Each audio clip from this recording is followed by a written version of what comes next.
moderator, but I may have to treat it a little bit differently because I've worked with these people over many years. So Imaginary, of course, we're in the fun business, so there are lots of fun ways to introduce these Disney legends properly, especially on a day when we have 10 new Disney legends, including, I'm very happy to say, one of our panelists, Don Iwerks.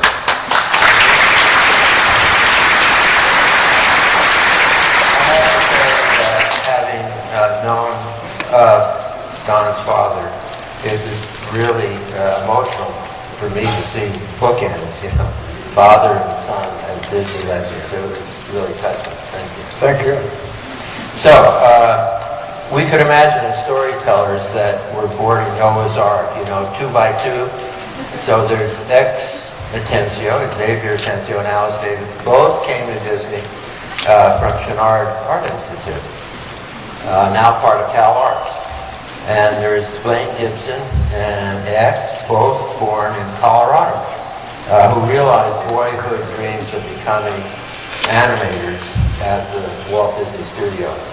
Until Walt said, "You're no longer an animator, go to Imagineering." Go to WED in those days. And 3 native Californians, Bob Gurr, Alice Davis, and Don Iwerks.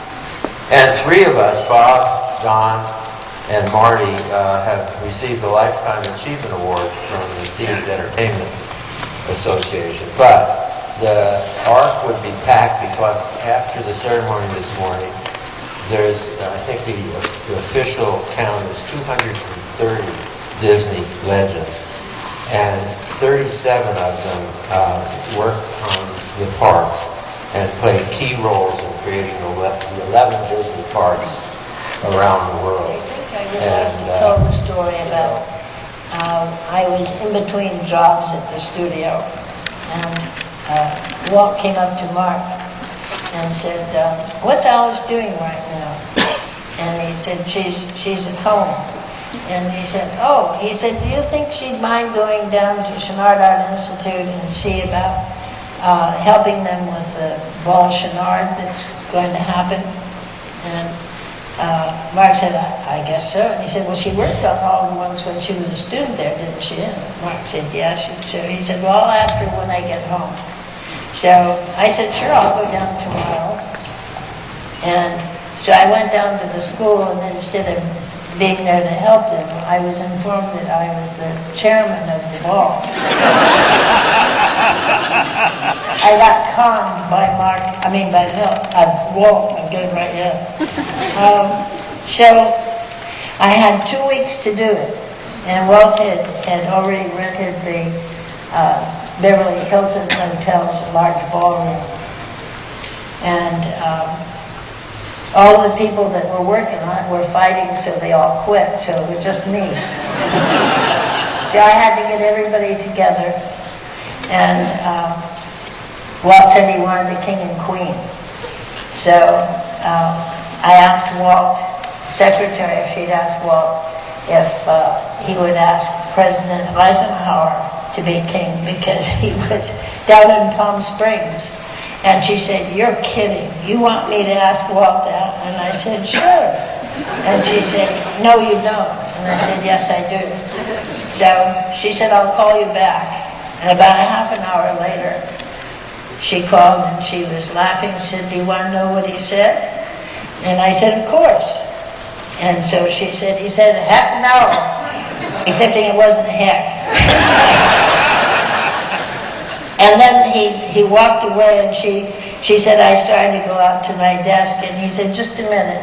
He said, don't tell her, but he said, what I like about her is she thinks big. So I went out, and I started getting all the students together to do drawings to start a catalog, because I had to have a catalog. And John Hintz, bless his soul, I asked him if he could get the artist, the Spaniard, Salvador Dali, to do the cover.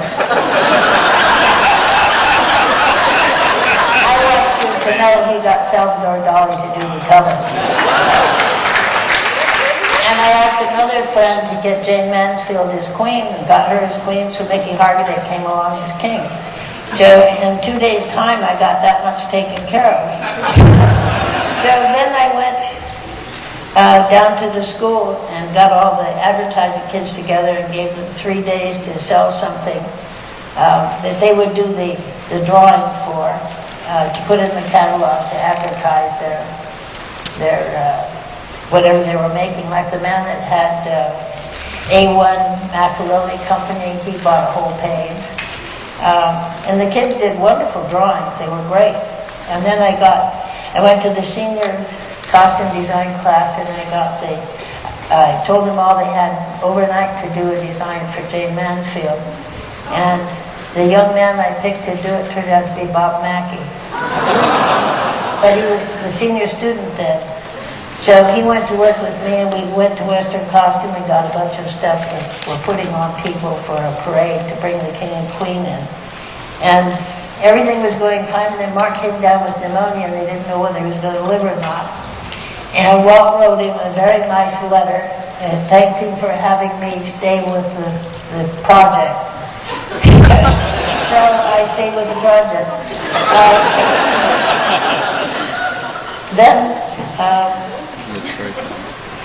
I had everything going beautifully, and the kids were going to do their entertainment for the ball. Well, Walt said he didn't want the kids doing the entertainment. There would be problems, and they'd already had fights. So I said, fine, we'll go with the professional. Well, then the kids all said they were going to go on strike. So I said, let them do just one. Well, that was one too many. But fortunately, Walt had come to the ball, the start of it, and he had brought a number of people with him, and he bought drinks and so forth. And I came over to thank him for coming, and this waiter came up and handed him a bill that would choke a horse, and handed it to him like this for the liquor. And Walt signed it, handed it back to him, and he hands it back to Walt and says, I want cash. Oh. And I'm standing there, I have no place to go. So finally we got that settled.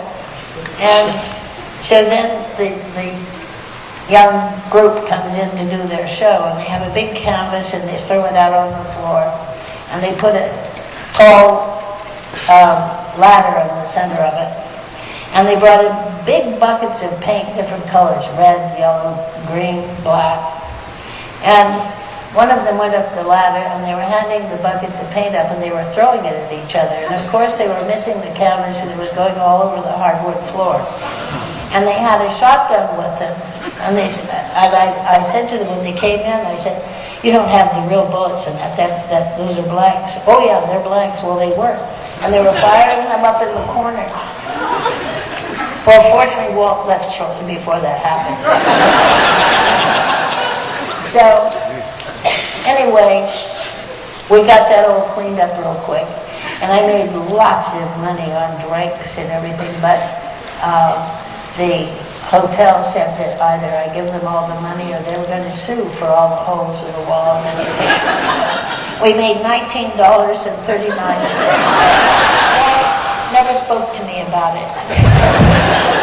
But the next morning, I got Mark out of the hospital and brought him there for that evening. And we stayed overnight in the hotel. And the next morning, I didn't bring any clothes to leave him. I had still the lace dress and the heels in it. Well, I couldn't get my feet in the shoes. They were so swollen from running and walking. And Mark wouldn't walk with me because I was barefooted in a lace dress carrying a shotgun. So I had to walk 10 paces behind leaving the hotel. And he said, no, I'm getting the car. And you walk down there to the corner of the street and turn and go down about a half a block, and I'll pick you up and take you home. So that was my experience with Walt.